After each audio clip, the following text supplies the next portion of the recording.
Hi guys, I'm Eric John D. Saoyan. I'm here today to identify the parts and function of Nile tilapia, also known as Oreochromis niloticus. Okay, let's start. First we start with the external anatomy of the Nile tilapia. Okay, let's start with the fins. Fins are the appendages used of fishes to maintain their position, move, steer, and their stop. This is the fins of Nile tilapia. This is the pectoral fins, the caudal fins, the dorsal fins, the anal fins, the pelvic fins. That is the fins of the Nile tilapia. The dorsal and anal fins primarily help the fish to not roll over on their side.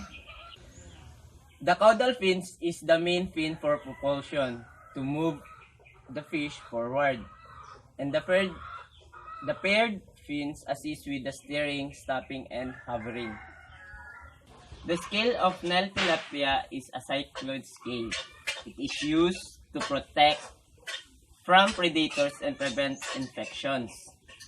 This is the scale of Nile tilapia. You can see it's a cycloid. Then we go to the mouth of the Nile tilapia. It is used for eating their food. Exactly.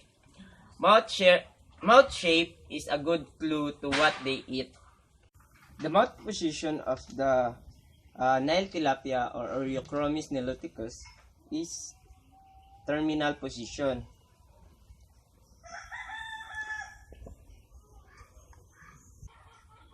This is the lateral line of a Nile tilapia. This lateral line is a sensory organ consists of fluid-filled sac with hair-like sensory apparatus. Primarily senses water current, pressure, and movements in the water. Snares or nostril used to detect odors in water and can be quite sensitive. And we go to the eyes. This is the eyes of the Nile tilapia. Used to detect color.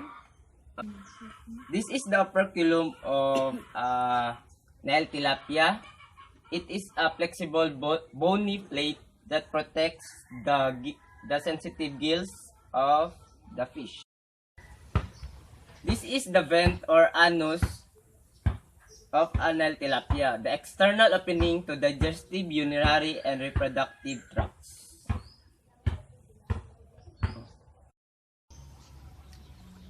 That is the end of the external parts of the Nile tilapia. Now we go to the internal parts of the tilapia. To know that the internal parts of the tilapia, we have to dissect its body. For dissection is a blade and a nipper. First, we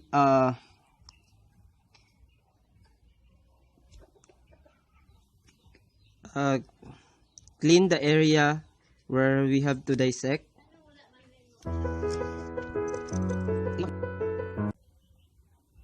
Next, we slice the part or the belly of the Nile tilapia to know what it is inside.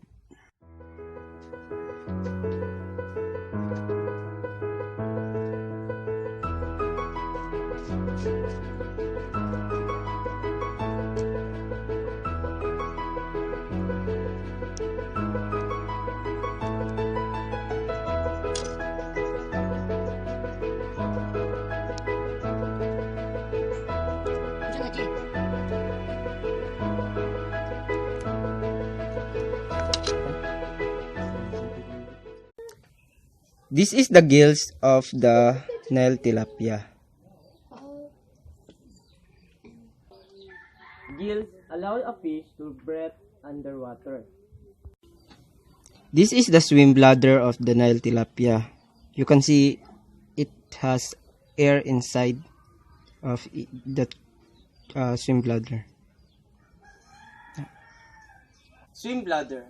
These hollow gas-filled balance organs allow a fish to conserve energy by maintaining neutral buoyancy in the water.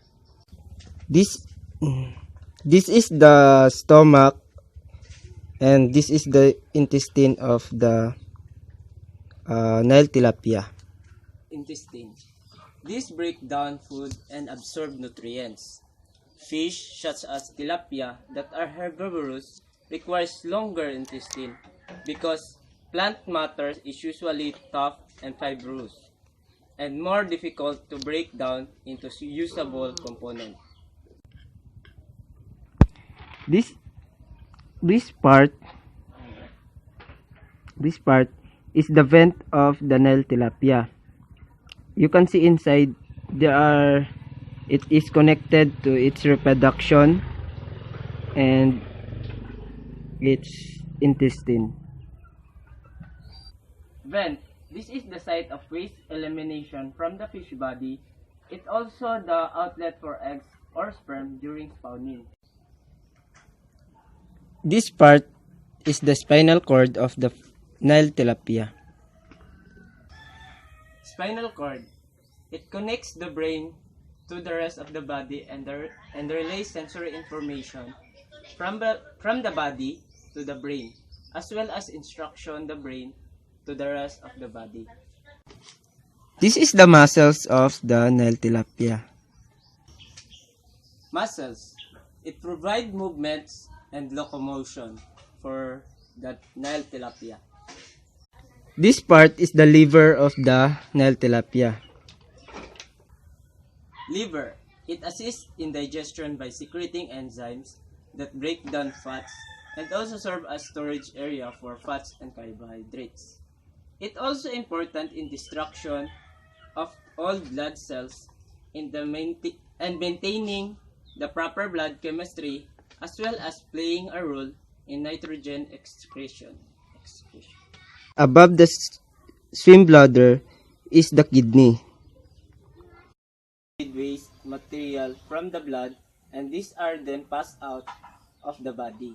The kidney is also extremely important in regulating water and salt concentration within the fish body. This is the gonad of the Nile tilapia. Gonads are reproductive organs which produce milk for male or roux for female.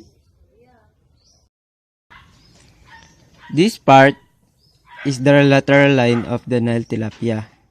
You can see inside its body, this is the line.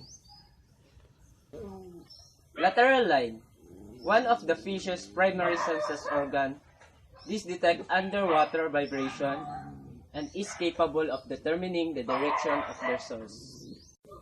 This is the heart of the Nile tilapia. Heart.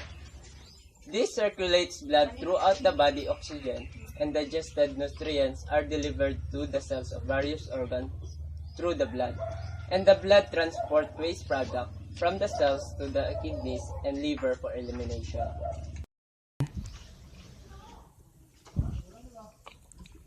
This is the brain of the Nile tilapia. Brain. This is the control center of the fish, where both automatic functions such as respiration and higher behaviors occur. All sensory information is processed here. That is all the parts and function of internal and external parts of the Nile tilapia. In local name, it is called tilapia. In common name, it is called Nile tilapia. In scientific name, it is called Oreochromis niloticus. Thank you for watching the parts and function of the Nile tilapia.